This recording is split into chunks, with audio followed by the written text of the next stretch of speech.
तो महाराज वेदव्यास जी ने एक ही स्तोत्र में श्रीमद् भागवत का सार लिख दिया। ये कहना गलत नहीं है। सच्चिदानंद रूपाय विश्वोत्पत्त्याय हेतवे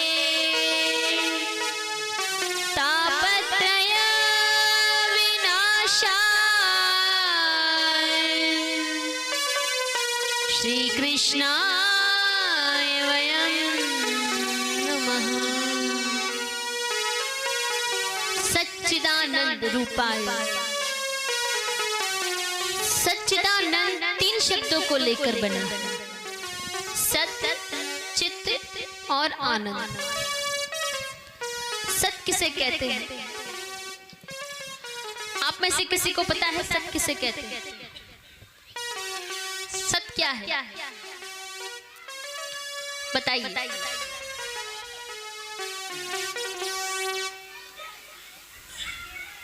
आप बताइए मैया, पीली साड़ी वाली बातें कर रही हो? ठीक है, बातें कर लो, फिर सुनाएंगे हम कथा। बताइए सत्य क्या है?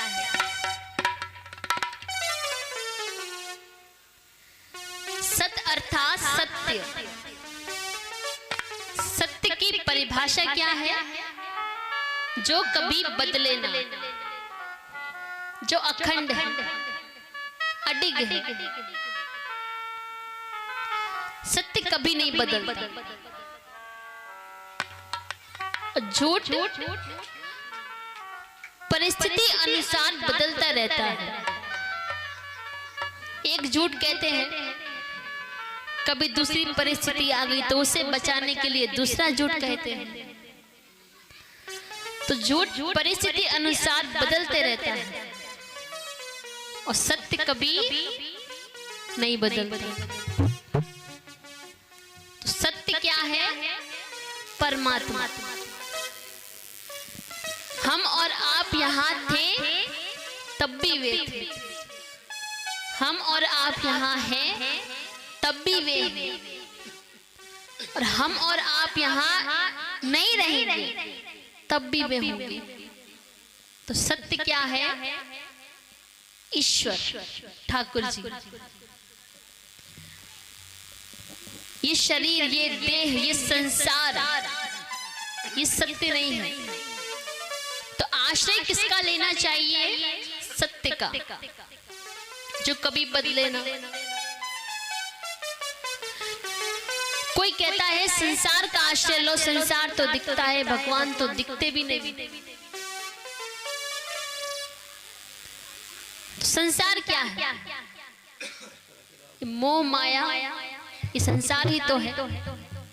अच्छा, आप सभी ये बताइए, आप सभी ने अपना बचपन कब छोड़ा? किसी को याद है? किस साल, किस महीने, किस दिन? कोई नहीं जानता। बचपन तो छूटता चला गया। कब जवानी आएगी, कब बुढ़ापा आएगा, तब सोचेंगे जीवन भर क्या किया।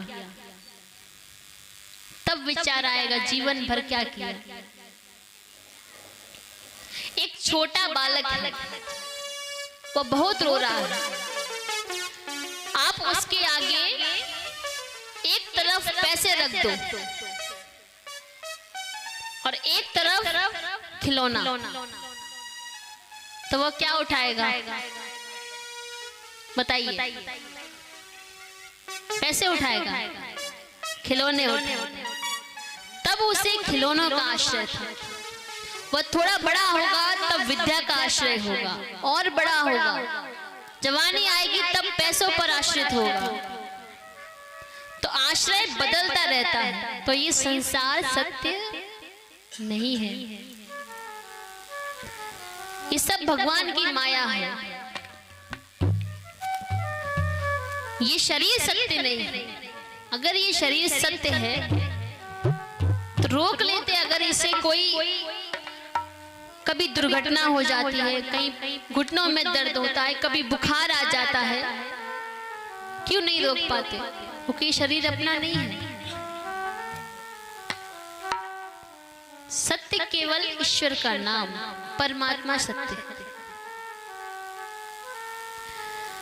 चित अर्थात प्रकाश और आनंद, यह तो स्वयं कहते हैं नंद घर आनंद भयो। आनंद भयो, ये तो परमात्मा का नाम है। जय हो। सच्चिदानंद, सच्चित और आनंद ठाकुर जी का रूप है। सच्चिदानंद रूपाय विश्वोत्पत्त्यादिहेत, जो विश्व की उत्पत्ति करते हैं वो भी भगवान। तापत्रय विनाशाय, तीनों तरह के तापों का नाश करते हैं। देहिक देविक भौतिक तापा, देहिक देविक भौतिक तापा, देहिक देविक भौतिक तापा, देहिक देविक भौतिक तापा, भौतिक तापा। राम राज्य का हुआ व्यापार, राम राज्य का हुआ व्यापार, देहिक देविक भौतिक तापा, देहिक देविक भौतिक तापा। राम राज्य का हुए नहीं व्यापार। दैहिक दैविक भौतिक तापा, इन तीनों तरह के तापों का नाश करने वाले परमात्मा। दैहिक ताप जो हमें देह द्वारा प्राप्त होते हैं, कभी बुखार आ जाता है, कभी सर्दी हो जाती है, तो ये सब देह के ताप। दैविक ताप जो देवों द्वारा प्राप्त होते हैं, जैसे अधिक वर्षा होना, ये दैविक ताप है। भौतिक ताप जो भौतिक वस्तुओं से प्राप्त होते हैं। तो इन तीनों तरह के तापों का नाश करने वाले परमात्मा है।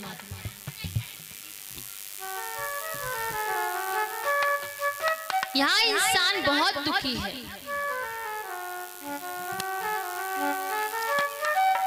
कोई तन दुखी, कोई मन दुखी, कोई धन बिन रहते उदास, थोड़े थोड़े सब दुखी, सुखी राम का दास। कि सुखी मीन जहाँ नीर अघादा, सुखी मीन जहाँ नीर अघादा, सुखी मीन जहाँ नीर अघादा, जिसमें हर शरण नहीं कहूँगा। सिया राम जय जय राम, राम सिया राम जय जय राम। कोई तन दुखी, कोई मन दुखी। किसी को तन से दुख है, कोई मन से दुखी है। मन से कैसे दुखी है आप बताइए? आप हो दुखी मन से? नहीं हो। कभी इच्छा होती है कि आज तो भाभी जी ने अच्छी साड़ी ले ली, हमारे पास तो ऐसी है ही नहीं। मन से दुखी कौन होता है? जिसे दूसरों को देख के ईर्ष्या का भाव आए। कई लोग होते हैं ना कि अरे पड़ोसी ने तो 2 माल का घर बनवा लिया, अपने पास तो 1 ही माल का है, तो वो मन से दुखी है।